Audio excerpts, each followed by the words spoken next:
Buenas tardes. Buenas tardes. Ya pueden ustedes ver la página del curso, ¿cierto? Semana 8. Sí. Muy bien. Entonces vamos comenzando. Mientras terminan de conectarse sus compañeros. Esta semana revisamos 2 capítulos del texto de Asimov y lo complementamos con material adicional. Vamos siguiendo la historia de la elaboración de la teoría química que conocemos actualmente y que ustedes habrán revisado en secundaria, en preparatoria. Y bueno, como hemos comentado, la idea es ir comprendiendo cómo estas ideas se van elaborando como una necesidad para explicar los fenómenos con los que nos enfrentamos. O sea, no queremos simplemente dar una descripción de los átomos y de las moléculas y de sus características y de sus propiedades y aprendernoslas de memoria, sino ver cómo surgieron dichos conceptos, que en algunas ocasiones resulta ser bastante curiosos, bastante extraños, y cuesta trabajo imaginarse cómo se llegó a este conocimiento. Bueno, lo hemos ido descubriendo a través de estas lecturas. En esta ocasión vemos la relación entre la química y la física y seguimos avanzando respecto a lo que vimos la vez anterior. La semana pasada, recuerdan, tuvimos ahí accidentada la sesión, pero el material ustedes lo pudieron seguir y ver. Teníamos la construcción de la tabla periódica de Mendeleev. Esta es la primera tabla periódica. No se parece, como ya lo han visto, a la que tenemos actualmente, empezando porque aquí están, una característica es que están en orden creciente de masa. La masa parecía ser desde Dalton, recuerden, y Lavoisier, una propiedad básica para la comprensión de los átomos. Entonces están ordenados en orden creciente de su masa. Claro, los valores no estaban del todo precisos todos ellos, pero aquí están ordenados verticalmente, crecen verticalmente. Aquí tenemos hidrógeno 1, litio 7, berilio, boro, verticalmente. Las tablas modernas, el acomodo es horizontal, ¿sí? Y aquí lo que destaca es que de forma horizontal se van acomodando átomos que tienen propiedades semejantes. Después vemos que evoluciona, algunos átomos cambian de lugar, la tabla no estaba completa y justamente la genialidad de Mendeleev fue identificar que si simplemente los acomodaba en orden creciente, las cosas no checaban, se rompía el orden. Entonces decía, bueno, para que siga comportándose, viéndose el comportamiento, ¿qué tal si yo dejo unos huecos y asumo que en esos huecos hay elementos que no hemos descubierto? Y justo lo que hace que sea tan importante la aportación de Mendeleev es que se descubrieron en fechas cercanas a esta propuesta, se descubrieron nuevos elementos que correspondían a los sitios y a las características que Mendeleev proponía. Sí, aquí estas interrogaciones justamente, y hay con un número propuesto, una masa propuesta. Entonces es tremendo que no solamente haya dejado un hueco, sino haya propuesto un valor numérico de la masa basado en la posición de ese hueco y los vecinos, los átomos vecinos. Entonces, esto es lo que revisamos la vez anterior y ya revisamos algunos de los materiales aquí. Si revisamos, déjenme cambiar de pantalla para que ustedes la puedan ver.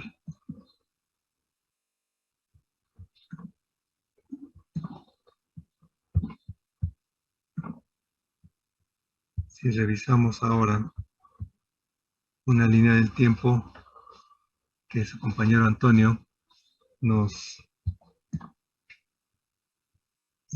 proporcionó, pues vemos parte de la historia alrededor de esta tabla periódica, el congreso de Carl Rush, ya que hemos mencionado. Vean, es fechas relativamente recientes, poco más de 150 años, ¿sí? Aquí empezamos a ver algunos otros personajes que en la lectura de esta semana también se vuelven importantes. Canízaro, y que sus aportaciones siguen estando presentes en las ideas que desarrollamos. Mendeleev, por supuesto, la formación de la tabla periódica, y Ramsey, que lo vamos a ver también más adelante. Permítame.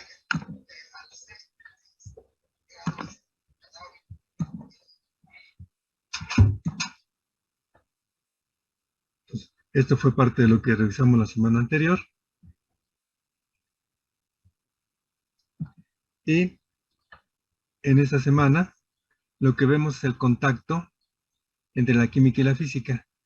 Si ustedes recuerdan de sus experiencias previas en sus cursos de física y química, pues la física y la química parecen ciencias muy alejadas. La química la asociamos pues con tubos de ensayo, con matraces, con soluciones de color, con cosas que se queman, con humo y con cosas que huelen mal. Y la física la asociamos con cosas totalmente diferentes, con péndulos, con resortes, con engranes, con cosas que se mueven, con cosas que caen, ¿sí? Entonces, y las variables en la física parecen ser la distancia, el tiempo, ¿sí? La velocidad, eh, el momento, la aceleración. En la química, las propiedades hasta ahora que hemos visto parece ser la masa, la presión aparece en el caso de los gases, ¿sí? La temperatura por ahí también surgió. Entonces, parecen ser totalmente disciplinas diferentes, pero poco a poco vamos descubriendo que hay fenómenos en los que en realidad debemos considerar ambas disciplinas, y la visión de la física, la aportación de la física a la comprensión de la química se vuelve importante. Aquí la ilustración de esta semana es una tabla periódica que podemos visitarla más adelante aquí con esta liga, pero lo que quiero destacar es que esta tabla periódica lo que hace es, aquí tenemos cada vez que elegimos es una tabla interactiva, si nos vamos a la página original, cada vez que seleccionamos un elemento, como aquí está el lantano, pues nos remite a una lista de propiedades físicas de ese elemento. Propiedades que vamos a revisar algunos días más tarde, pero propiedades físicas como la temperatura de fusión, la temperatura de ebullición, ¿sí? Como algo que se llama la dureza, eh, la densidad, por supuesto, la conductividad. Entonces, son propiedades físicas y justamente la razón de que estén aquí es justo porque marcan el contacto entre la física y la química. Son propiedades físicas, pero nos sirven para entender las características químicas de las sustancias y, como vamos a ver más adelante, la física nos permite ir descubriendo lo que hay dentro de los átomos. Cuando Dalton establece con una base ya muy firme la existencia de los átomos,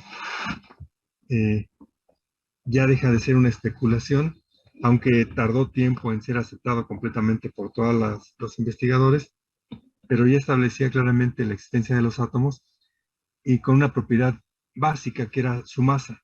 Cada átomo cada átomo de un elemento diferente tiene una masa característica. Todos los átomos de un elemento tienen la misma masa. Y los ilustramos como círculos en el papel, los imaginamos como pequeñas esferas, como pequeñas canicas, pero microscópicas, ¿sí? Y nada más.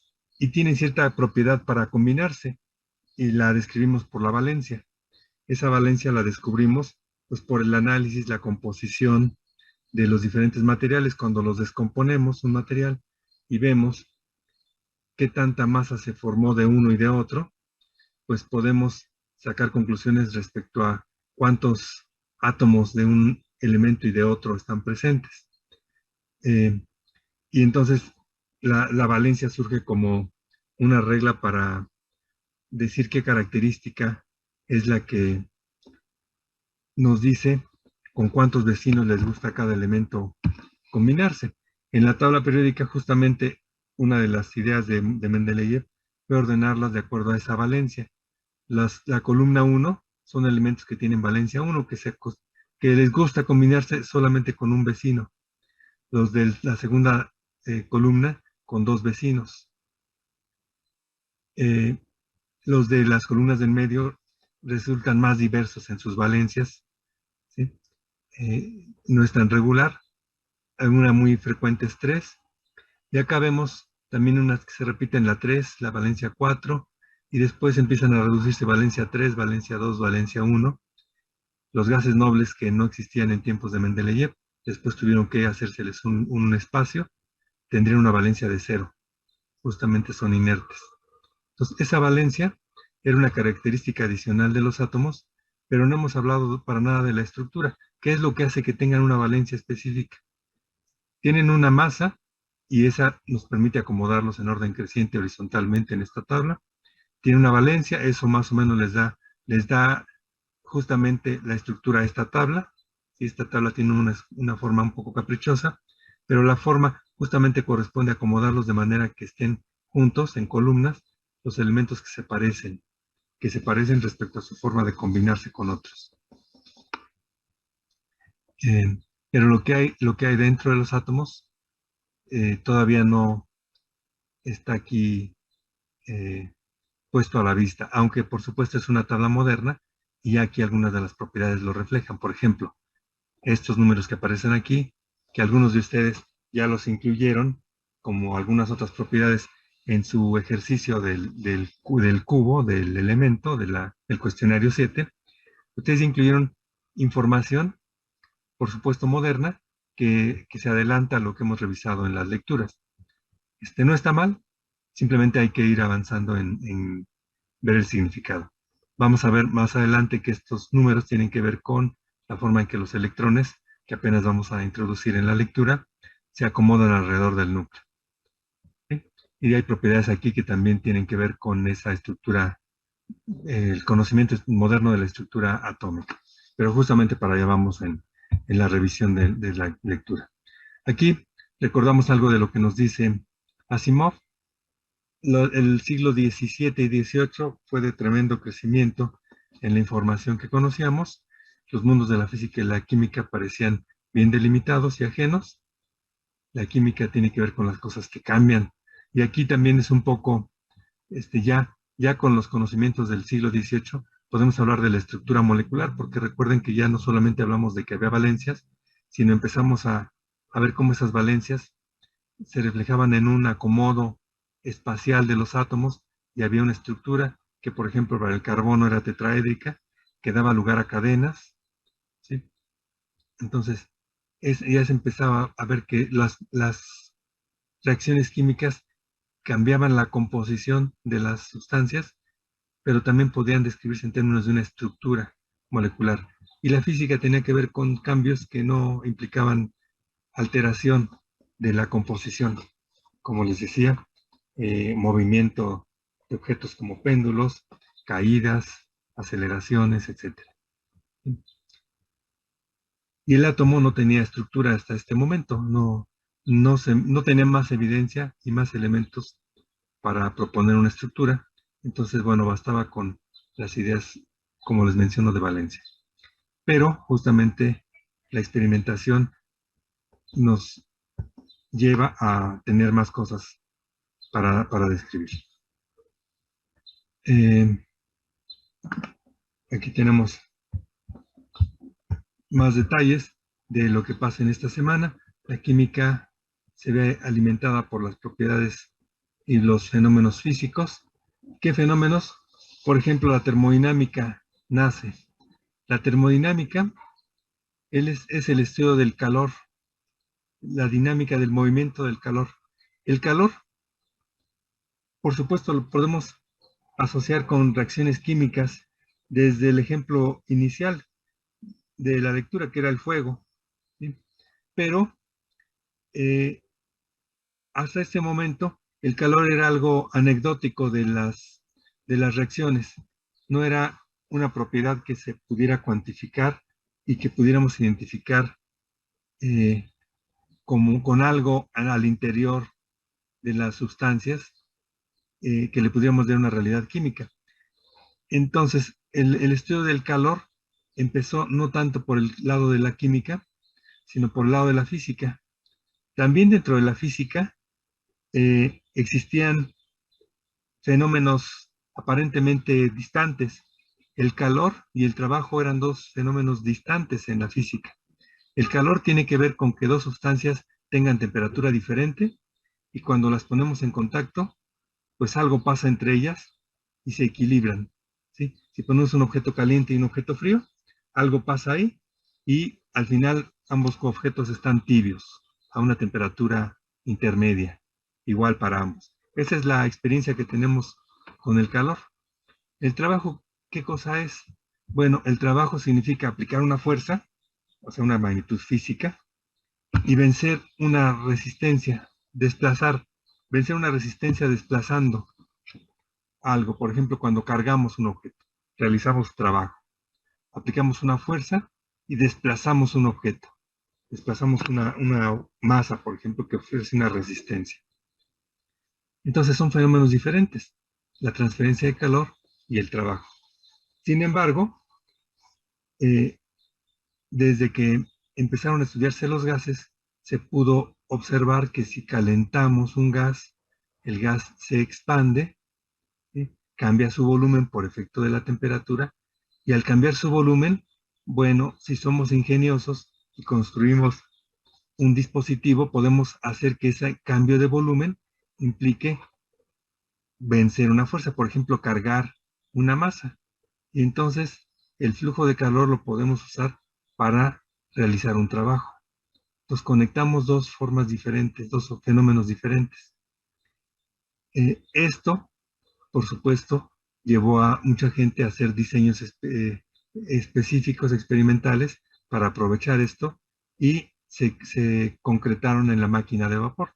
La máquina de vapor no es otra cosa que un recipiente en el que calentamos agua, quemamos un combustible, quemamos agua, ahí calentamos agua, el agua forma un vapor, el vapor empuja un pistón, el pistón está conectado a unos engranes y esos engranes pueden hacer que se mueva una cierta mecanismo, ¿sí?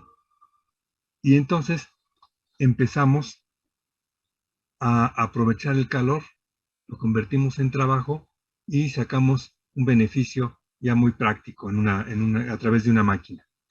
Eso a la larga desencadenó pues todo lo que conocemos como la revolución industrial, ¿sí? Entonces, en la física está esa conjunción de fenómenos, el calor, el trabajo.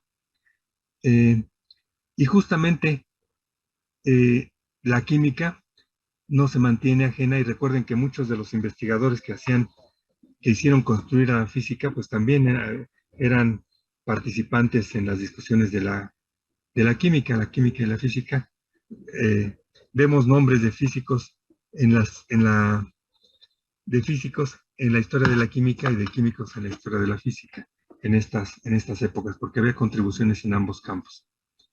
Entonces no es de extrañar que viendo los avances en el campo de la física, en el estudio del calor, pues también hubiera quien se detuviera a estudiar de forma cuantitativa, ya no solo anecdótica, no solo para decir que había sustancias que al reaccionar se calentaban o que necesitaban calor para llevarse a cabo, no solamente como una observación curiosa, sino de forma ya sistemática se empezaron a hacer experimentos y se pudo apreciar que las reacciones químicas también implican un calor, eh, el desprendimiento de calor o la absorción de calor. En algunos casos hay sustancias que absorben calor al reaccionar, ¿sí? O al transformarse. Entonces, eh, hay un principio, a lo largo de estas discusiones, se establece un principio que se llama de conservación de la energía. ¿Sí? Eh, Porque el calor y el trabajo se identifican como formas en las que la energía se transfiere, ¿sí? Entonces, energía es un concepto que engloba el calor y el trabajo. El calor y trabajo son formas de transferencia de energía. El calor es la transferencia de energía de un objeto caliente a un objeto frío, y el trabajo es una transferencia de energía que hace la fuerza que provoca el desplazamiento del objeto. Por ejemplo, cuando cargamos un objeto, pues le estamos dando energía, ¿sí? Que tiene que ver con la fuerza, con el campo gravitacional en el que está sujeto un objeto.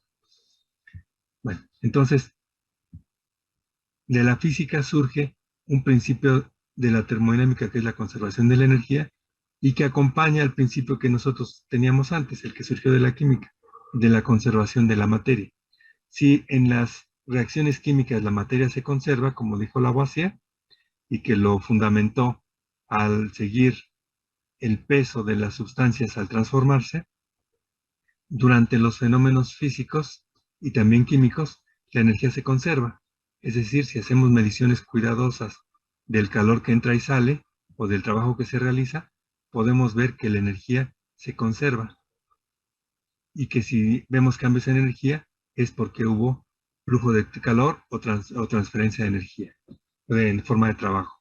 Así como Lavoisier nos aseguraba que en una reacción química la materia se conserva. Si vemos cambios de materia es porque hubo entrada o salida de materia a lo largo de la reacción. Entonces aquí también tenemos un paralelo, pero con la energía.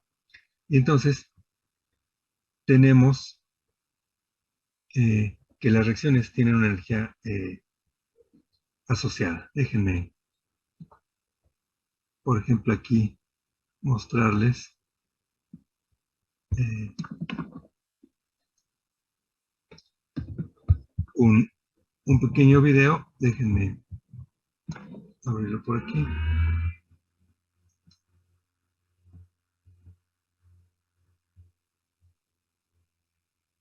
¿Seguimos viendo la ventana o cambiamos de visión?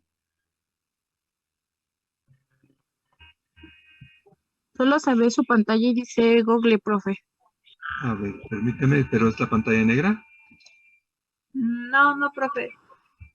No, Es un pantalla de inicio, profe, dice Google. Ah, ya no se ve nada. A ver, permítame entonces un segundo.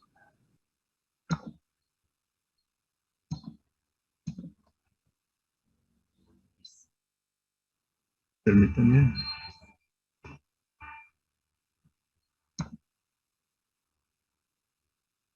Permítame un segundo.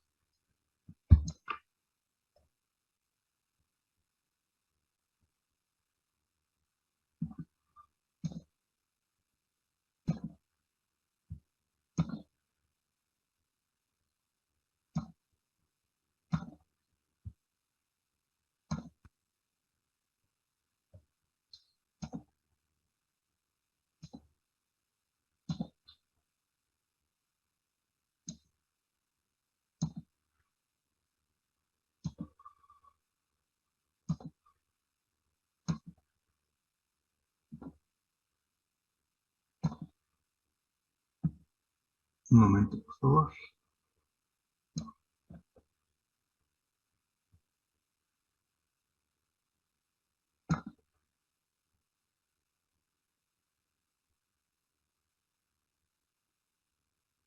¿Ven qué pantalla están viendo ahora? es La de YouTube. Ah, dice energía al inicio. Sí, dice energía a la base del universo. Ok, entonces déjenme. eh, lo empezamos y déjenme ahorita lo avanzo.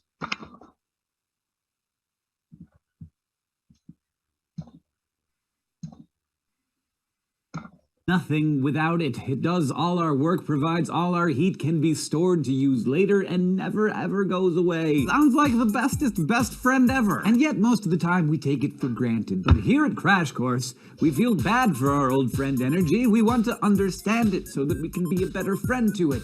And also so that we can understand what it's trying to tell us. Like that any bond between two atoms contains energy. How much energy? Well, that is not the simplest question to answer. And yet, today we shall answer it. Kinda. Using a nifty little thing called enthalpy. Ok, este es un video como otros que les he presentado anteriormente, que de una forma pues curiosa y rápida nos habla de algunos conceptos. Entonces, es pues es una forma diferente de presentar los conceptos, pero déjenme, lo que quiero mostrarles es algunos gráficos que tiene más adelante, ¿no? Déjenme, lo pueden ver con detalle ustedes más adelante, pero déjenme.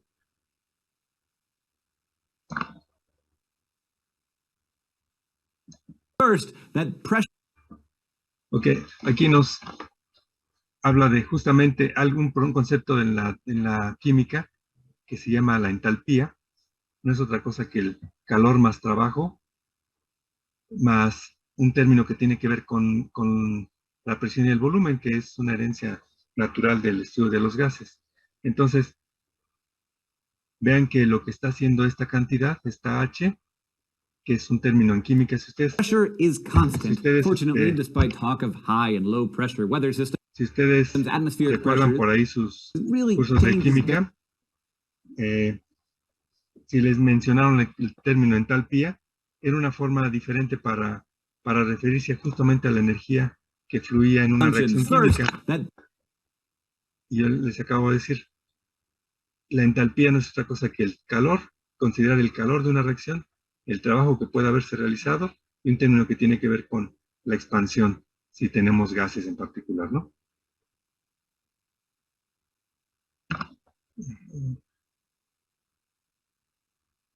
Déjenme ver aquí otros.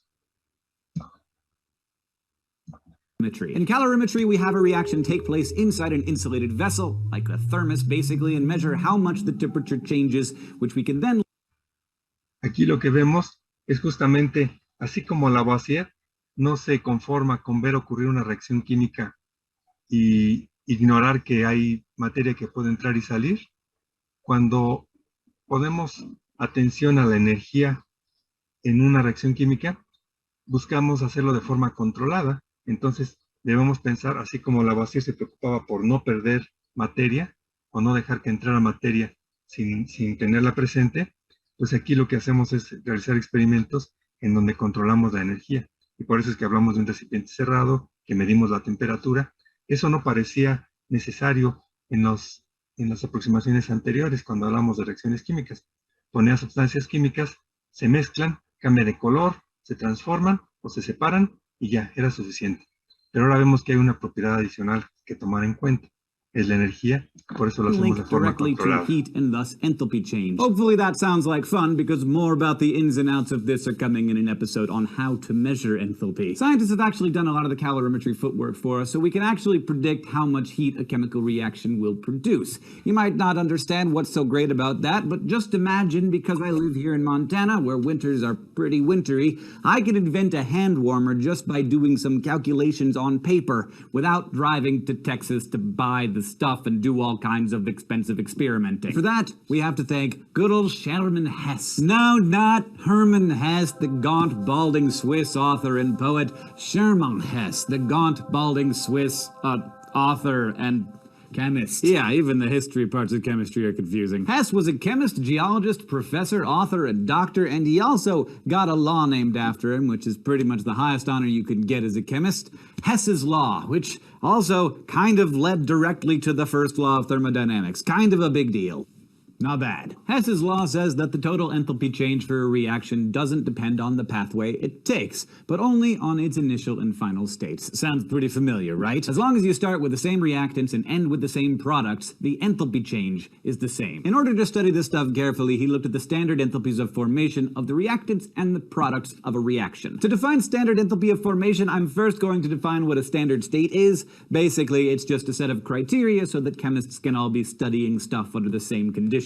Chemicals in their standard state are at 25 degrees Celsius and 1 atmosphere. Standard enthalpy of formation is the amount of heat lost or gained when 1 mole of a compound is formed from its constituent elements, and of course all of those elements have to be at their standard states. Since absolute enthalpy is unknowable, though, we have to be measuring from a baseline, and that baseline is the individual element's most stable form at standard state. That most stable form is defined as 0. Values for compounds are measured from that 0 baseline, and and then the standard state values can be used to calculate the enthalpy change for any reaction, even hypothetical ones. Hess's law is often stated in terms of standard enthalpies of formation. The enthalpy change for a reaction is equal to the sum of the standard enthalpies of formation of the products minus the sum of the standard enthalpies of formation of the reactants. Thanks to many hardworking chemists, the standard enthalpy of formation has been measured for hundreds of compounds. We can just look them up in charts and plug them into Hess's law. Speaking of which, here is Hess's law as a mathematical formula. Pretty fancy.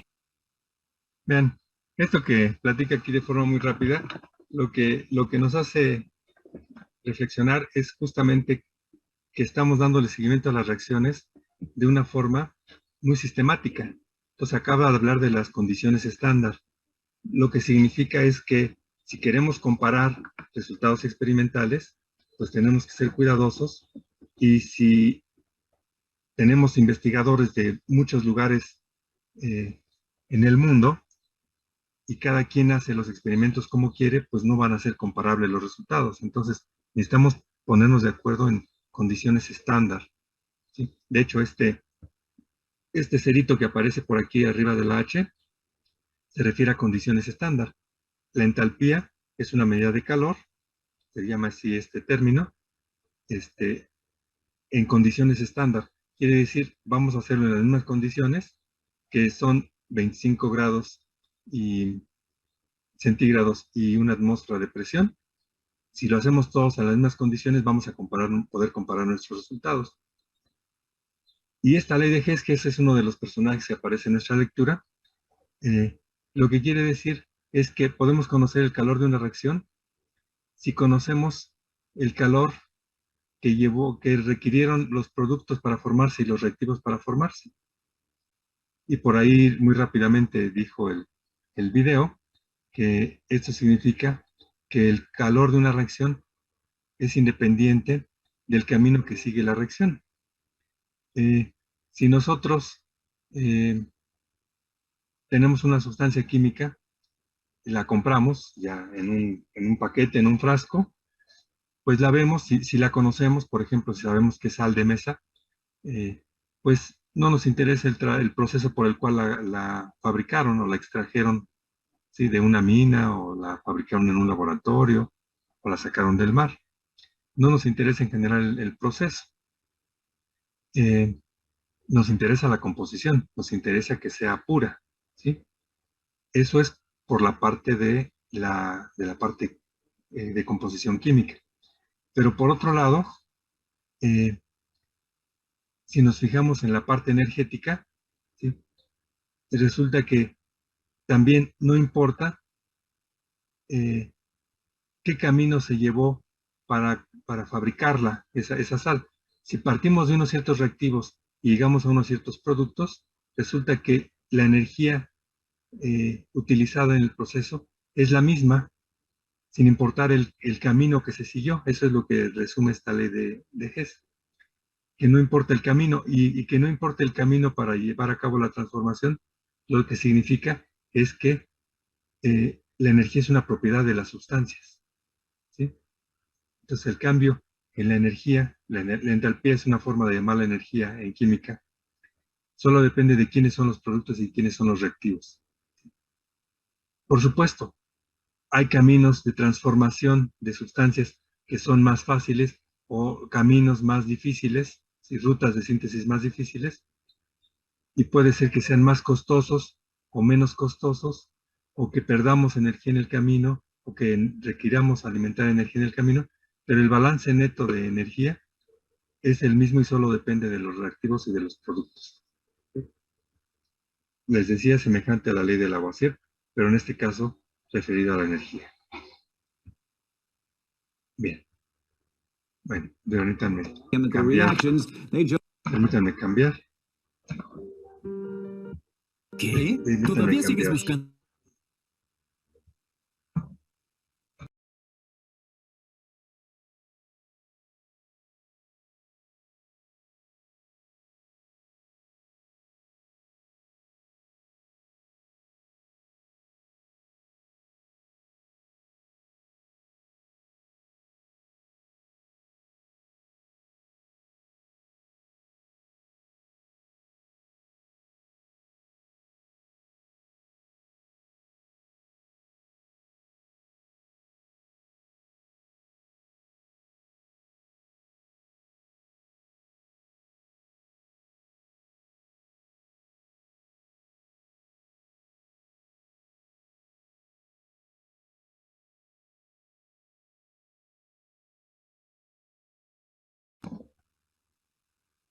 Sí.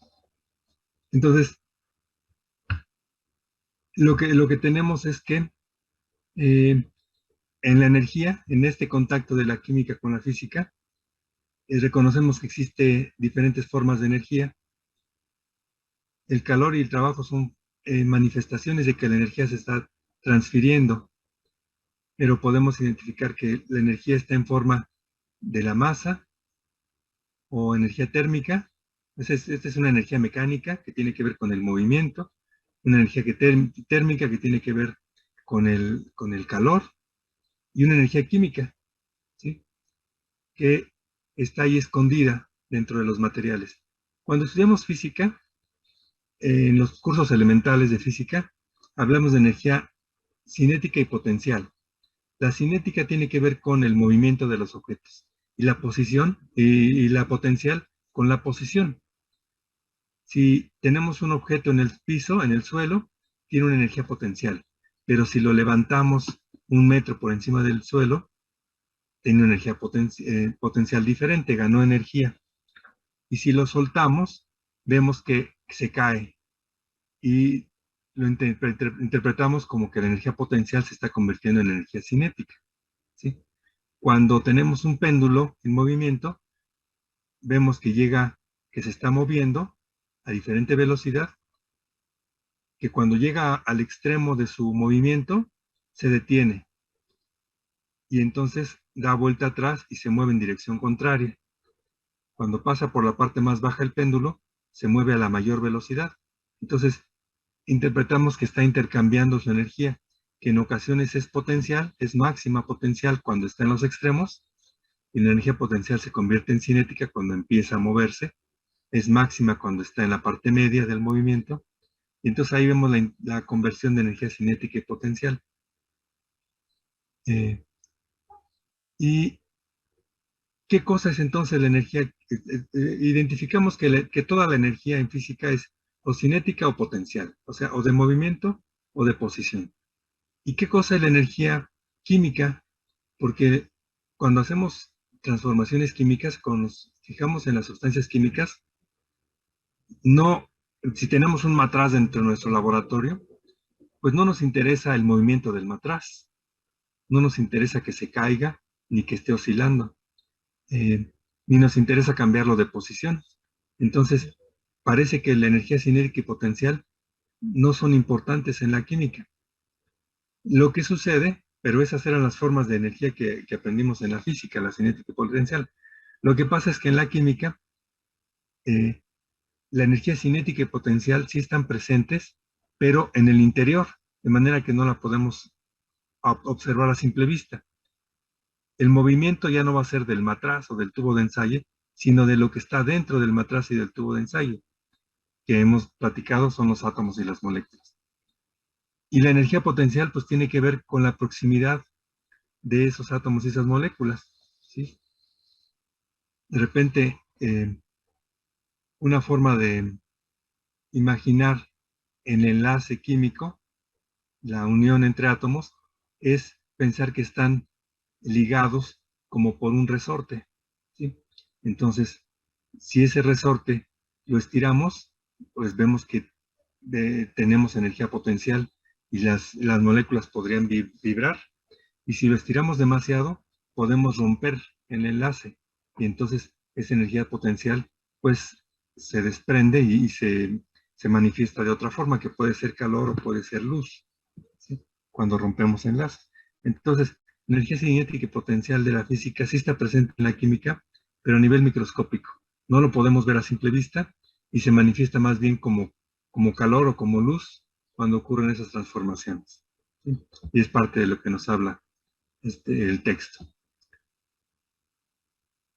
Otra forma en la que la física se hace presente al estudiar la química es cuando hablamos de velocidad y de equilibrio. En física decimos que hay equilibrio cuando hay igualdad de fuerzas. Por eso aquí se pone una balanza para ilustrar justamente cuando se equilibra una balanza, pues cuando hay igual fuerza a cada uno de los brazos de esa palanca, ¿sí? Son términos de física. Los brazos de palanca, las fuerzas, y entonces hay una condición de equilibrio físico que tiene que ver con el movimiento.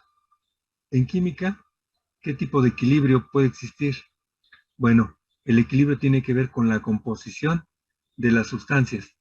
Resulta que hay reacciones que cuando ocurren no se completan del todo. Estamos mucho más acostumbrados a reacciones que se completan, como la de la combustión. Cuando tenemos la combustión de un material, pues a menos que hagamos algo por apagarlo, la combustión continúa y continúa hasta que se agota todo el material, ¿sí? Entonces esa reacción es una reacción completa. Pero hay reacciones en las cuales ponemos los reactivos, empieza a ocurrir la reacción y la reacción parece que se detiene antes de terminar. Y no es que se detenga, es que resulta que los productos, pues son sustancias químicas y también son susceptibles de reaccionar, de combinarse entre sí. Y entonces, ¿qué tal si empiezan a reaccionar entre sí los productos? Bueno, les llamamos productos porque están escritos en primera instancia a la derecha de la flecha, ¿sí? Pero si estos productos empiezan a reaccionar entre sí, pues se convierten en reactivos para generar las sustancias originales, ¿sí? Lo que llamamos reactivos. Entonces, por eso es que aquí ponemos una doble flecha, porque hay sistemas químicos, se descubrió en estas fechas, que eh, pueden ocurrir la reacción tanto hacia la derecha como hacia la izquierda. Y entonces, ¿qué es lo que va a quedar al final de la reacción? Pues depende de la naturaleza de las sustancias, ¿sí? Eh, puede ser que haya mucho de los reactivos y poco de los productos, o que haya poco de los reactivos y mucho de los productos, o que haya cantidades semejantes. Eso depende de cada juego de sustancias químicas y de las condiciones que tengamos. ¿Qué ejemplo tenemos de esto? Por ejemplo, los ácidos. Un ácido fuerte, como el ácido clorhídrico, vamos a ver más adelante que uno de los personajes que también aparecen en escena es Arrhenius. Nos habla de que las sustancias químicas se pueden disociar, se pueden partir al disolverse en agua, ¿sí? Entonces dice, parece ser que la característica que tienen en común los ácidos, recuerden que los ácidos eran sustancias diferentes, pero que tenían algo en común. Tenían en común que eran capaces de disolver a los metales y que tenían cuando se podían probar, o sea, saborear, tenían un sabor agrio, ¿sí? Entonces, Arrhenius dice, son sustancias diferentes, pero con características semejantes, compuestos, no eran elementos, son compuestos. Y Arrhenius dice, parece que lo que tienen en común es que se rompen al disolverse en agua y generan iones de hidrógeno, ¿sí? Iones de hidrógeno, es decir, átomos de hidrógeno, pero cargados.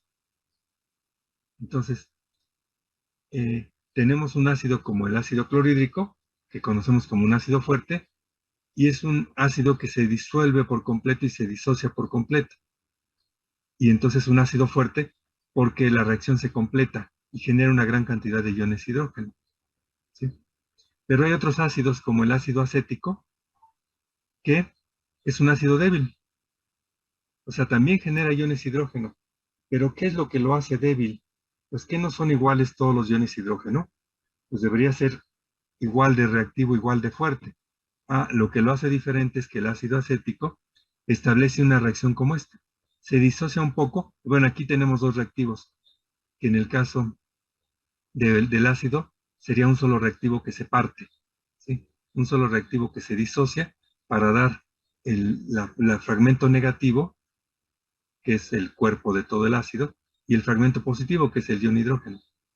Entonces, en el caso del ácido acético, se fragmenta, pero los fragmentos son capaces de volverse a combinar para recomponer a la sustancia original. Entonces, ¿qué pasa? Depende de qué tan cargado está el equilibrio. Las dos reacciones ocurren al mismo tiempo, pero se alcanza un balance en el que parece que no sucede nada. No es que no suceda nada, es que se igualan las velocidades de los procesos y parece que se estanca el proceso. Entonces, en el caso del ácido acético, se disocia una pequeña cantidad de ácido, pero la reacción reversible hace que no se obtenga una gran cantidad de iones hidrógenos, sino una cantidad pequeña, por el equilibrio que se establece, por la reacción reversible que está ocurriendo. Ahí se establece un ejemplo de este equilibrio químico. Aquí en estas gráficas lo vemos también. Aquí tengo ligas que ustedes pueden explorar después para ver ejemplos. Aquí sería lo que ilustra, no es movimiento de moléculas, sino es un gráfico en el que tendríamos las concentraciones. Aquí tenemos el hidrógeno, es capaz de reaccionar con el nitrógeno para formar amoníaco. ¿Sí? Son gases todos. Si el hidrógeno, tenemos una cantidad inicial de hidrógeno y una cantidad inicial de nitrógeno, y tenemos 0 cantidad de amoníaco.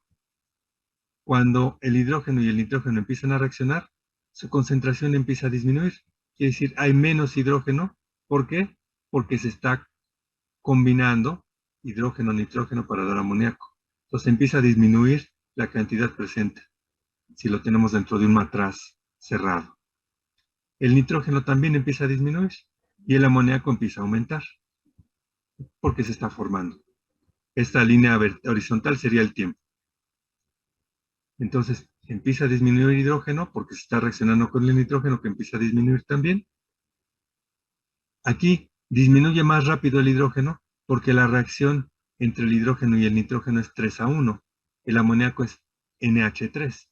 Entonces por eso se consume más hidrógeno que nitrógeno. ¿Sí? Entonces se consume hidrógeno, se consume nitrógeno, se forma amoníaco.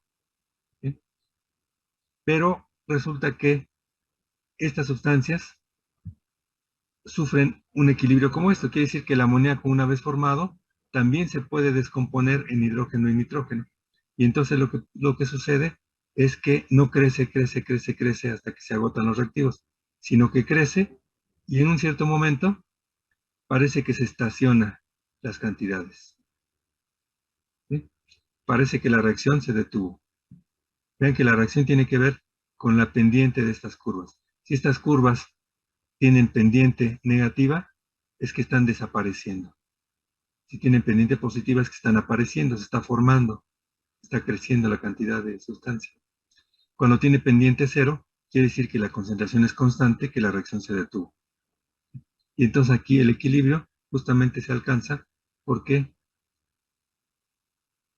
se estaba consumiendo hidrógeno y nitrógeno, se estaba formando amoníaco, pero el amoníaco es capaz también de romperse y de formar hidrógeno y nitrógeno, y entonces ya no hay una reacción neta.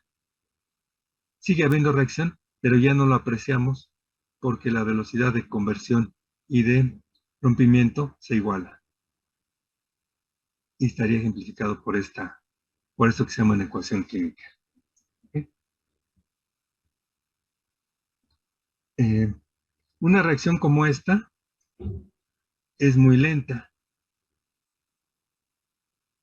Y, de nuevo, otro fenómeno físico que se pudo observar en estas investigaciones es que un catalizador es una sustancia que puede afectar la velocidad de las reacciones químicas.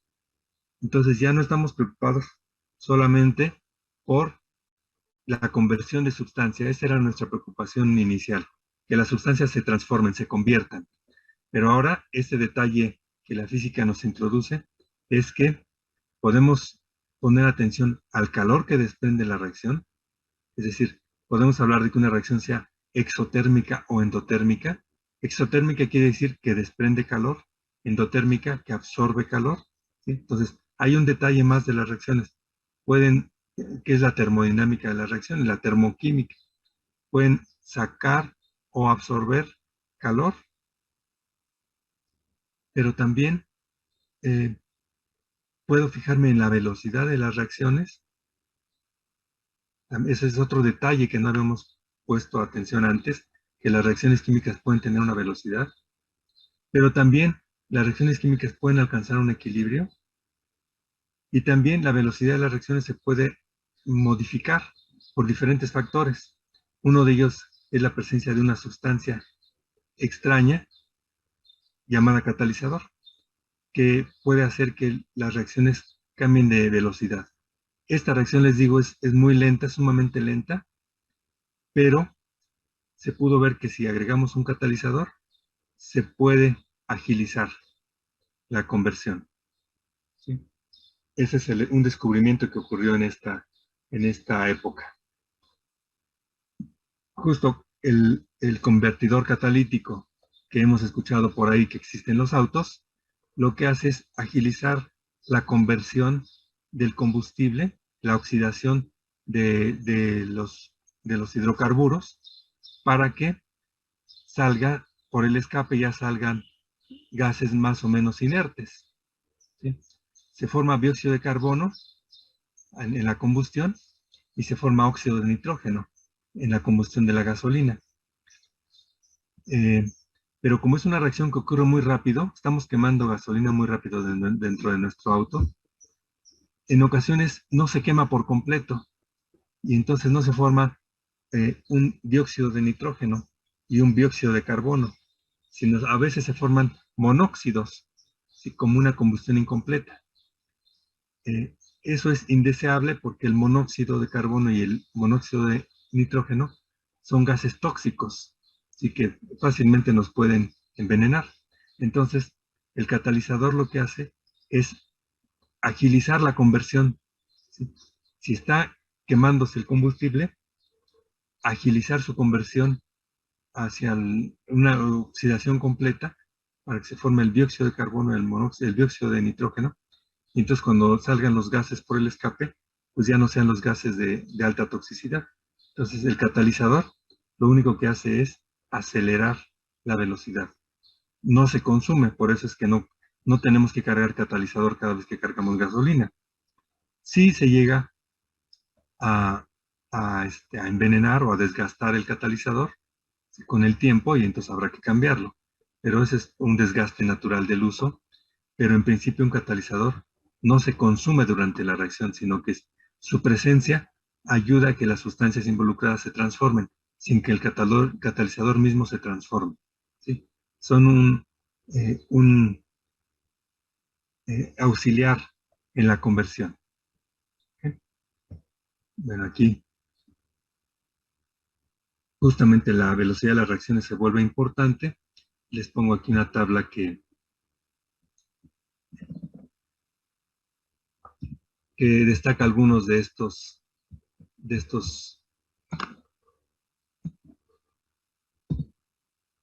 factores.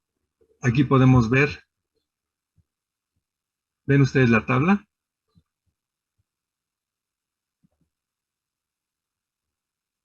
¿Sí pueden ver la tabla? Sí. Ya. ¿Sí? Bueno, aquí nos dice, es un gráfico, nos dice haciendo que las reacciones químicas sean más rápidas, ocurran más rápido. Entonces, ya nos preocupamos por cómo modificar las reacciones químicas y empiezan a aparecer varios factores. Cuando identificamos que las sustancias químicas están compuestas por átomos y moléculas y que esos átomos y moléculas están en movimiento, pues entonces empezamos a identificar que la reacción química tiene que ver con la colisión de las sustancias. Entonces, las colisiones son importantes para que las reacciones ocurran. Y en la termodinámica se identifica que la temperatura tiene que ver con el movimiento de los átomos. A mayor temperatura, lo que microscópicamente significa la temperatura es un movimiento más intenso. Entonces, la teoría de colisiones de lo que me habla es de que para que las reacciones ocurran, tiene que haber una colisión entre las moléculas y la orientación es importante. Vean, por ejemplo, aquí dos moléculas, unas rojas, unas verdes, se colisionan para formar dos moléculas. Por ejemplo, esta podría ser hidrógeno y que podría ser carbono, un dímero de carbono, para dar monóxido de carbono. ¿Sí? Si existe un dímero del carbono, es decir, una molécula C2, con N2 daría esto. Pero si ocurre con una orientación que no favorece, pues no ocurre la reacción. ¿Sí? O si ocurre la colisión, pero para que haya el reacomodo requieren chocar intensamente. Si el choque es muy lento, pues no ocurre la reacción. Entonces, estos detalles van surgiendo en la explicación de las reacciones químicas. Entonces, tiene que ocurrir reacción y a veces tiene que ocurrir con bastante intensidad esta colisión. ¿Esto qué significa? Significa que, por ejemplo, el catalizador lo que ayuda es, por ejemplo, hacer que las moléculas se acomoden en la orientación correcta. Un catalizador puede ser un metal, con frecuencia es un metal de transición, en el que las sustancias reactivas se depositan. Entonces, si se depositan en un material, ¿sí?, se unen temporalmente y se unen de una manera en la que quedan orientadas adecuadamente. ¿Sí? Si el catalizador ayuda a que se orienten de esta manera y no de esta otra, entonces la reacción ocurre con más facilidad. Otro factor que altera la velocidad de las reacciones es la concentración, porque si las colisiones son las responsables de la reacción química, pues habrá más colisiones conforme esté más concentrada la solución. Entonces la concentración es un factor importante en la velocidad de las reacciones. Pero también en el caso de los gases, la presión lo que hace es que se vuelva más concentrado. ¿Sí? Aquí, en concentración, en una sustancia líquida, por ejemplo, significa cuánto añadimos en un cierto volumen. Pero en el caso de un gas, la concentración se refiere a qué tan apretado está. Entonces aquí más bien nos fijamos en la presión. La presión es una manifestación de concentración también. Y esa es una forma de agilizar reacciones. La temperatura. Aquí les decía que deben chocar con suficiente intensidad para reaccionar.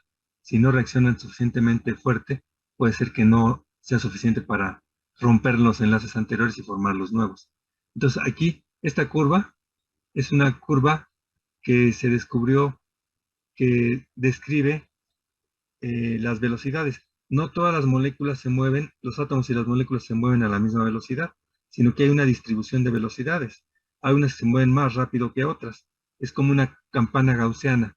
No es exactamente gaussiana, pero nos recuerda a la gaussiana. La mayoría se mueve a una velocidad promedio, pero hay unas que se mueven más rápido y unas que se mueven más lentas. ¿Sí? Entonces, ¿qué pasa cuando aumentamos la temperatura? Pues la curva se desplaza más hacia la derecha. Y entonces, si a una temperatura hay una cierta fracción de moléculas rápidas, cuando aumentamos la temperatura, la fracción de moléculas rápidas aumenta. Por eso es que la temperatura favorece muchas reacciones, porque aumenta la proporción de moléculas que se mueven rápido, eso favorece las colisiones intensas y entonces eso hace que las reacciones ocurran. Por eso, cuando tenemos, por ejemplo, que vamos a cocinar y abrimos la llave del gas, pues necesitamos o poner un cerillo o poner una chispa, porque los gases, en este caso el gas, el propano, por ejemplo, o el gas natural, en presencia de oxígeno, reaccionan de forma muy lenta, tan lenta que podríamos abrir la llave del gas y estarse escapando el gas y crear una situación peligrosa, porque la reacción no es inmediata. ¿Sí? Entonces, para que no ocurra eso, en cuanto abrimos la llave del gas, ponemos una chispa, la chispa hace que haya moléculas que mueven rápido y que colisionan fuertemente, y como esa reacción es exotérmica, acabamos de platicar, desprenden calor. Cuando unas empiezan a reaccionar, desprenden un calor que aprovechan otras para igualmente moverse rápido, colisionar fuerte, y entonces la reacción se propaga y la reacción se mantiene. No necesitamos tener el cerillo prendido ahí todo el tiempo. Basta con que iniciemos el proceso y después unas empujan a las otras, a que se muevan rápido, a que colisionen y a que se transformen. Entonces, estos son factores que ayudan a que la reacción ocurra. Y aquí está ejemplificado la presencia de un catalizador. El catalizador tiene que ver, hay una cosa que se llama energía de activación, tiene que ver con la resistencia que deben vencer los reactivos para convertirse en productos. ¿Sí? Es el camino de la reacción. Modifican el camino, el mecanismo de la reacción. Si tenemos un mecanismo complicado para que las moléculas se acomoden y reaccionen, y podemos poner una sustancia que facilite el cambio, pues entonces eso va a hacer que la velocidad se modifique. ¿Sí? Como les decía en el primer ejemplo, si esta colisión requiere de una cierta orientación para que se vea favorecida, pues un catalizador lo que puede hacer es actuar como un ayudante que oriente a las moléculas. Al orientarlas, no les está cambiando ninguna de sus propiedades, solamente está ayudando a que la colisión ocurra de la manera adecuada y entonces favorece la velocidad de la reacción. ¿Okay? Bueno, déjenme regresar a la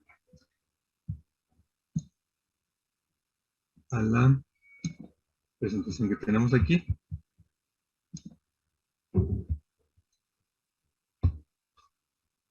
Y tenemos otros fenómenos de la física que también se volvieron importantes. El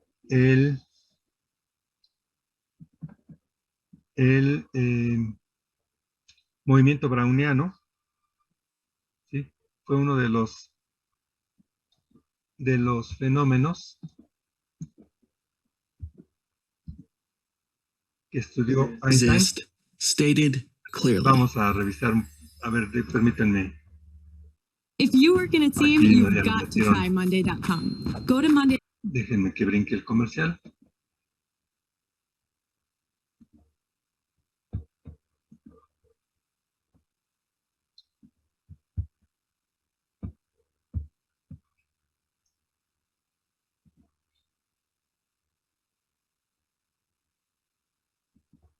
A ver, vamos a ver un poco de esto. It helped them make accurate predictions and perform cleaner chemical reactions. Acerca de cómo In sabemos que existen los 1905, átomos. Albert Einstein, hold on there. In 1905, he was quite a Permítanme bit younger a than ver that. si puedo. There we go. In 1905, Albert Einstein proposed an Permítanme. experiment and produced an equation that could be used not only to confirm the existence Aquí en la configuración tenemos los subtítulos en español. Entonces, les decía, ahorita déjenme correr unos segundos el video. El fenómeno del efecto del movimiento browniano no es muy reconocido tal vez, pero fue una de las aportaciones que hizo Einstein. En 1905, que dicen que fue un año maravilloso para Einstein, hizo 3 aportaciones. Habló del efecto fotoeléctrico, que también veremos más adelante, que tiene que ver con el desprendimiento de electrones cuando la luz incide sobre un metal. Y también habló del movimiento browniano. Estamos acostumbrados más a pensar en Einstein en términos de la teoría de la relatividad, de las altas velocidades de los objetos, pero fue muy importante para la química, en particular para la química, esta propuesta esa interpretación del movimiento browniano, ¿sí? Déjenme correr un poco aquí el video.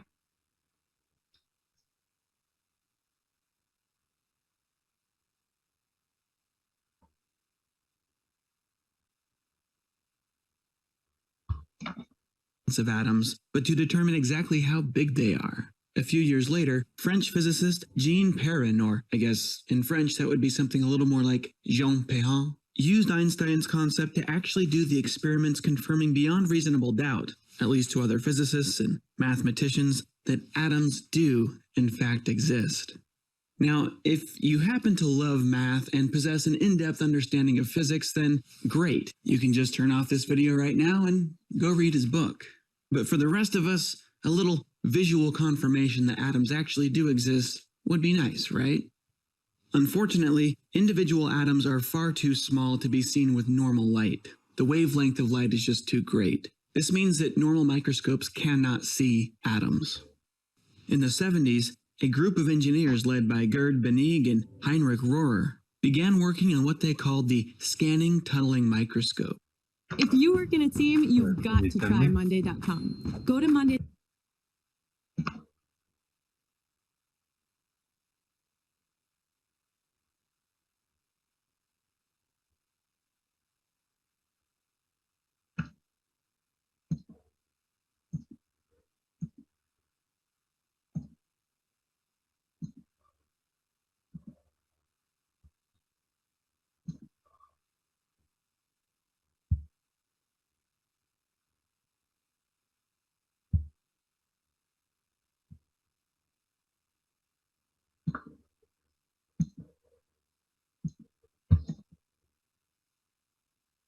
Bueno, nada más para comentar.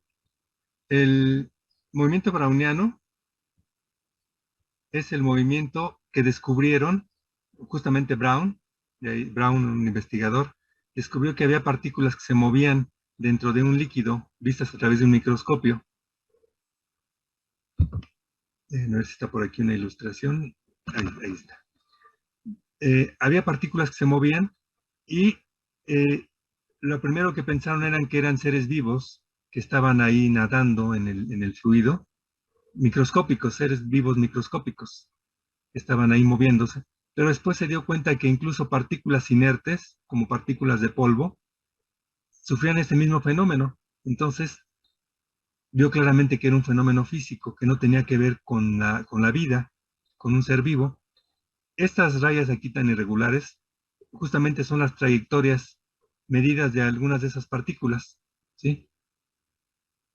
Cuando se estudian estos dentro de la física, a veces le llaman a esto algo así como la marcha o la trayectoria del borracho, ¿no? Alguien que no tiene dirección definida, que se mueve al azar. Entonces, como pueden ver, es una partícula en un fluido y se le sigue la pista a cómo se mueve. Y parece que el azar es el que lo mueve. Pero resulta que, bueno, esto ya se había observado, se había visto que no tenía que ver con un fenómeno de la vida, sino que era algo físico extraño. Entonces, Einstein, justamente la explicación que da y las matemáticas que están involucradas y los fenómenos, los experimentos que vienen después, le da una interpretación a este fenómeno.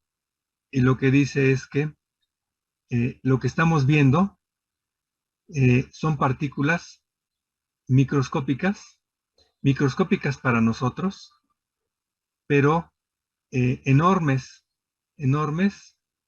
para el tamaño de los átomos, ¿sí? Y estas partículas microscópicas para nosotros están sometidas a un constante golpeteo de los átomos que están alrededor. Y entonces,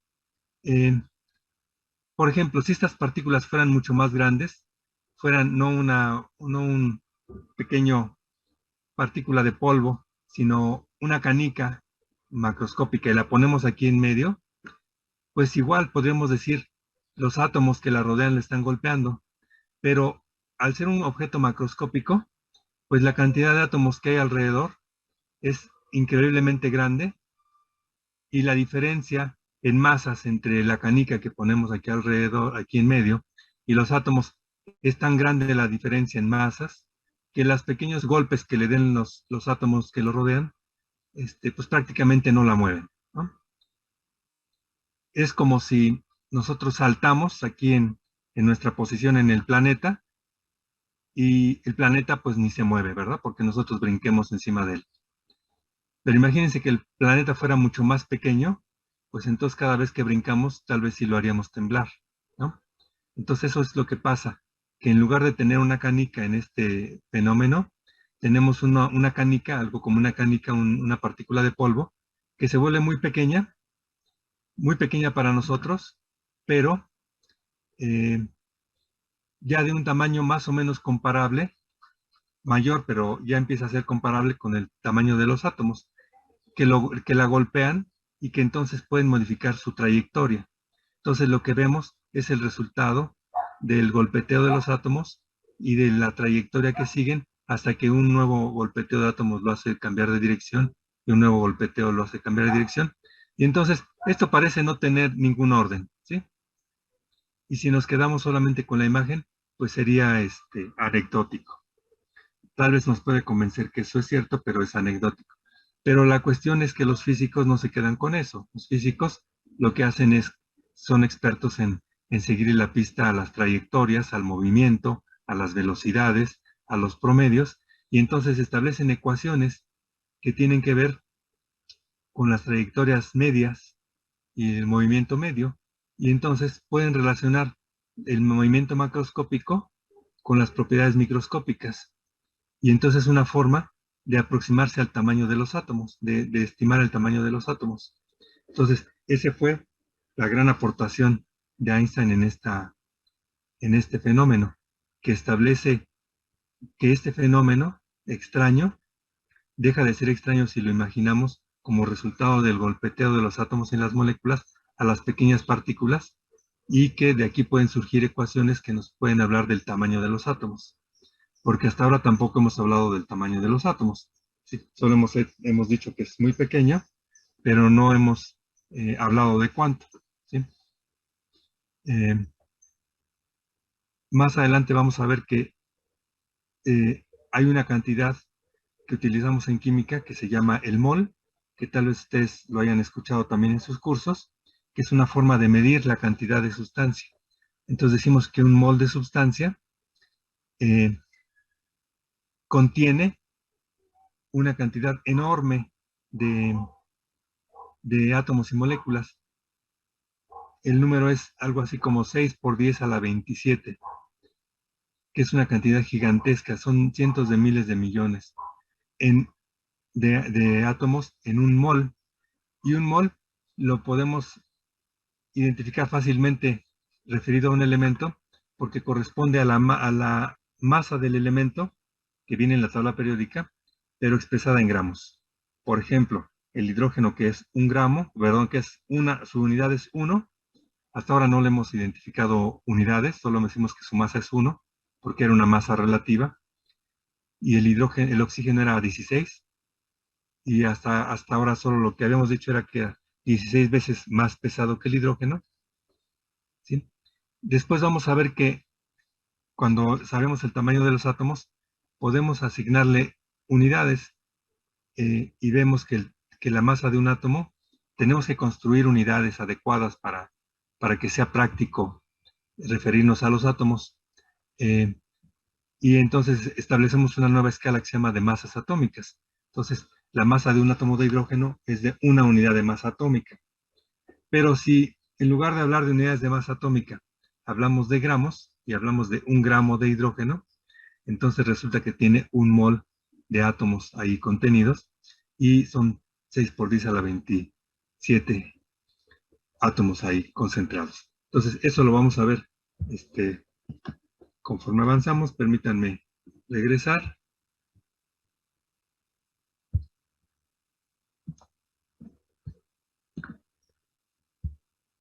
Aquí tenemos nuevamente. Entonces, aquí está Einstein porque aporta a esta comprensión del movimiento browniano. Y otro personaje que aparece y que ya está implícito en parte de lo que platicamos fue Arrhenius, porque él estableció que las sales se disocian, es decir, se rompen, y que hay iones cargados, hay fragmentos cargados en agua, porque recuerden que la electricidad era un fenómeno relativamente nuevo que se empezó a usar en la química. La electricidad es un fenómeno físico, ¿sí? Establecemos corrientes eléctricas en cables, ¿sí? Pero en la química rápidamente se empezó a utilizar y vemos que ayudó al descubrimiento de nuevos elementos, porque la electricidad era capaz de separar sustancias. ¿sí? de crear electrólisis. Entonces, el agua común y corriente, en esos experimentos que hay que hacerlos con cuidado porque es riesgoso las descargas eléctricas, pero el agua pura es un mal conductor de la electricidad, pero cuando el agua contiene sales, se vuelve un buen conductor, ¿sí? Por eso es que Arrhenius interpretó la conductividad eléctrica de sales en agua como la manifestación de que las sales al disolverse se fragmentan, ¿sí? Y no es para nosotros extraño pensar que la sal común, por ejemplo, que es cloruro de sodio, cuando la disolvemos, justo se disuelve. La razón de que se disuelve es que se parte en iones sodio y iones cloruro, en dos fragmentos, uno positivo el sodio, uno negativo el cloruro. Y que eso facilita el arrastre de carga, el establecimiento de una corriente eléctrica, por ejemplo.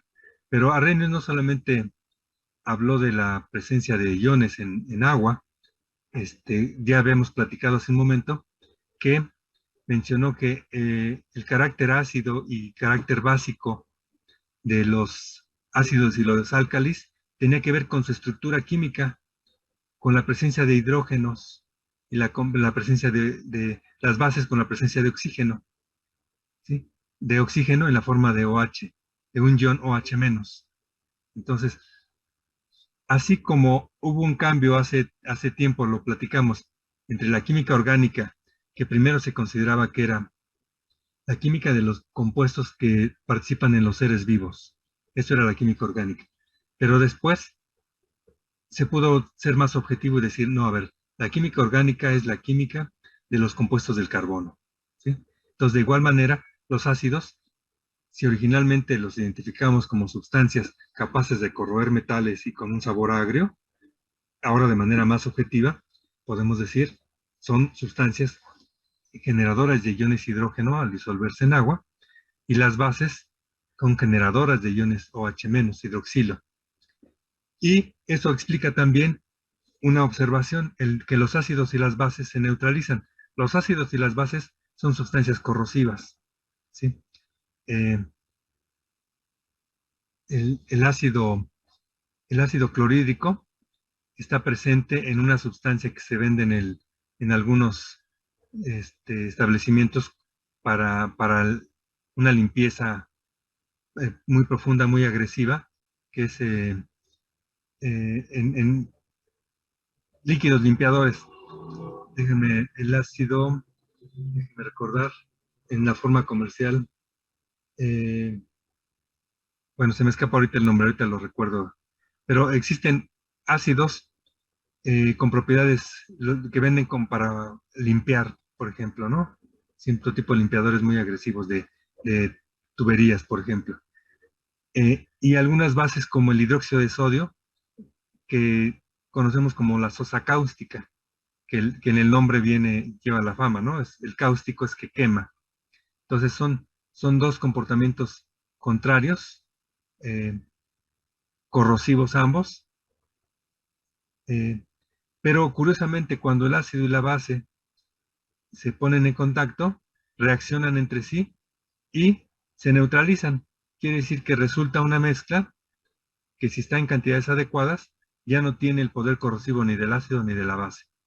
¿Y cómo podemos entender esta conversión?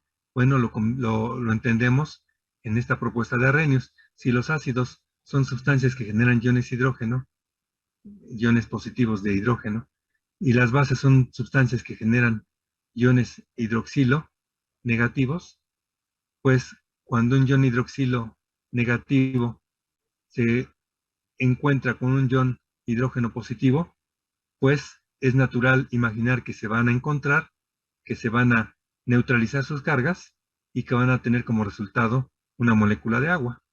Entonces, los ácidos y las bases se neutralizan justamente porque la parte corrosiva con la que actúan, la parte corrosiva es, en un caso, iones hidrógeno positivos, en otra, iones hidroxilo negativos, pues se neutralizan cuando están juntos. ¿Bien? Y Arrhenius también justamente habló de la energía de activación. Recuerden que les decía, cuando dos sustancias se encuentran para reaccionar, deben colisionar, pero si colisionan de manera suave, no es suficiente para que se rompa la molécula anterior y surja la nueva. Entonces, hay una energía de activación. Esta también es una idea de Svante Arrhenius, un investigador sueco. Y bueno, lo vamos a ver más adelante también esta idea de la energía de activación. Entonces, les decía, cada vez es más clara la imagen de que los fenómenos químicos tienen una explicación submicroscópica, ¿sí? Que tenemos que pensar en el fondo, en los átomos y las moléculas que la componen, a la materia, para entender lo que está pasando. Entonces aquí, déjenme...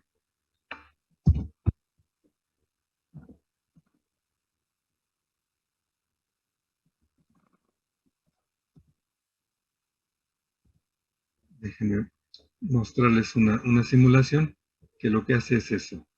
Es ilustrar. Tenemos un material a una temperatura baja. Esta es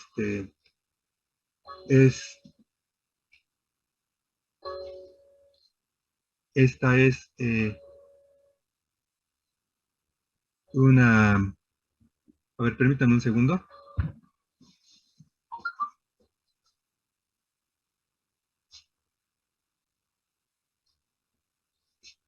Aquí tenemos un material que simula un sólido. Esta es una temperatura baja, 14 Kelvin. La escala Kelvin es una escala que se inventó para describir de mejor forma los gases. Es una escala semejante a la centígrada, pero el cero de la escala se llama escala absoluta de temperaturas, está a menos 273 grados centígrados. Quiere decir que 14 Kelvin es casi como 260 grados centígrados bajo cero. Entonces, aquí simula una temperatura muy baja. Aquí podemos elegir el tipo de sustancia que está presente y ahorita vemos por qué. Aquí dice es el neón.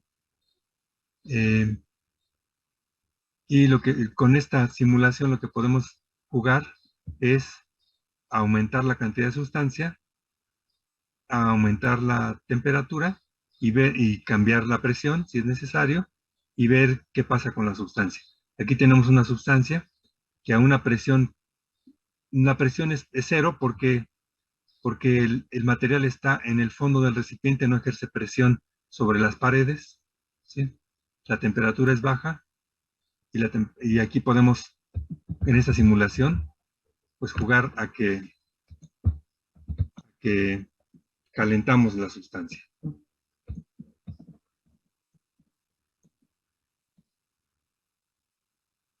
Entonces, con esto, lo que hacemos es subimos la temperatura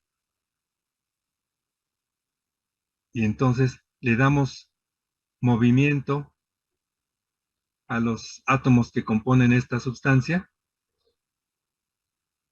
Vean, interpretamos que donde están muy, muy libres los átomos es un estado gaseoso y donde están juntos y más bien en el fondo del recipiente es un estado líquido.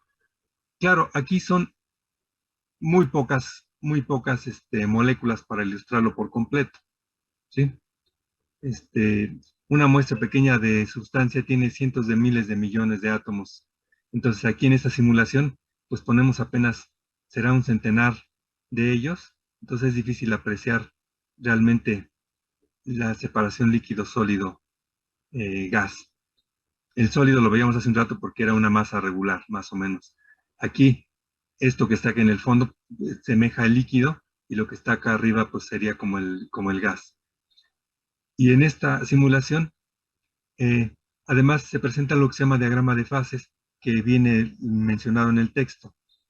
Resulta que la temperatura y la presión a la que existen las diferentes fases de una sustancia se pueden identificar en un gráfico para que entendamos cómo es que ocurre la transición. Entonces, aquí se establece un equilibrio, así como hay un equilibrio químico que platicamos hace un rato, entre reactivos que se transforman en productos y productos que pueden transformar en reactivos. Aquí también hay un equilibrio, pero el equilibrio es entre las moléculas que permanecen como un sólido. Déjenme enfriar un poco aquí. Si le pongo acá, estoy enfriando.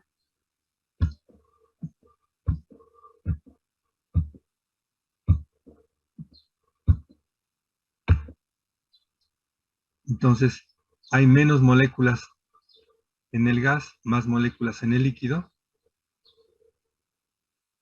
pero hay un equilibrio. Lo que quiere decir es que las moléculas no están quietas. Algunas que son líquidos de repente se desprenden del líquido y se van a volar hacia el gas. Y algunas que están en el gas de repente vienen y chocan y vuelven a formar parte del líquido. Entonces hay un equilibrio. Si ustedes le siguen la pista a algunas de estas esferitas, algunas están como gas, pero de repente chocan y se quedan acá como líquido. Algunas están como líquido y de repente el mismo choque en movimiento las desprende y pasan a formar parte del gas. Y entonces, esto se ve en un diagrama de fases que está aquí del lado derecho en la parte inferior. Este punto rojo significaría la temperatura y la presión que están aquí. Aquí están los datos de temperatura y presión y que hay un equilibrio entre las dos fases. Y si seguimos aumentando la temperatura, lo que pasa es que convertimos cada vez más líquido.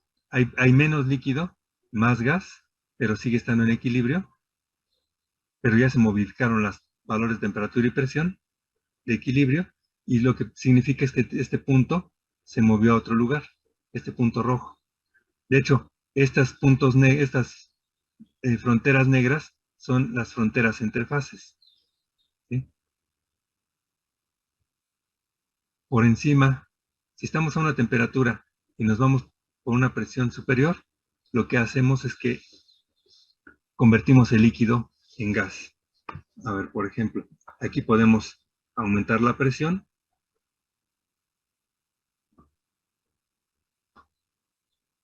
A temperatura fija,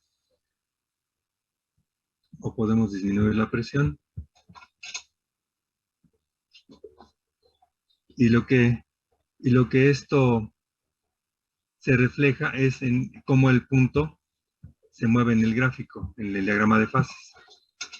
Si enfriamos,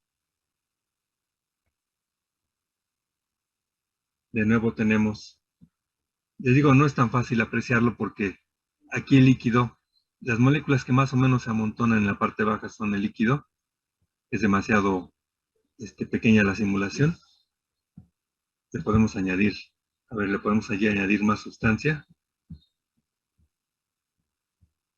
con esta bomba.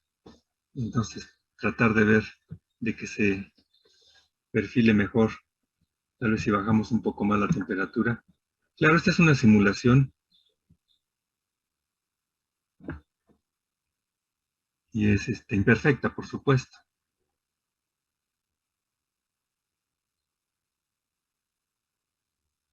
Y si pusiéramos agua, aquí esta simulación permite cambiar las moléculas, pues a esta temperatura y presión,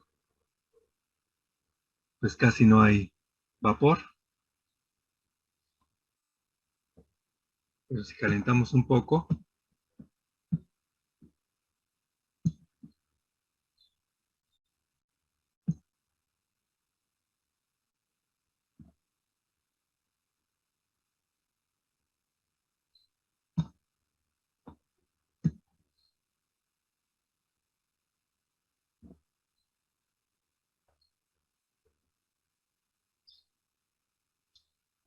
podemos identificar que hay moléculas de líquido y moléculas de vapor que andan por acá volando.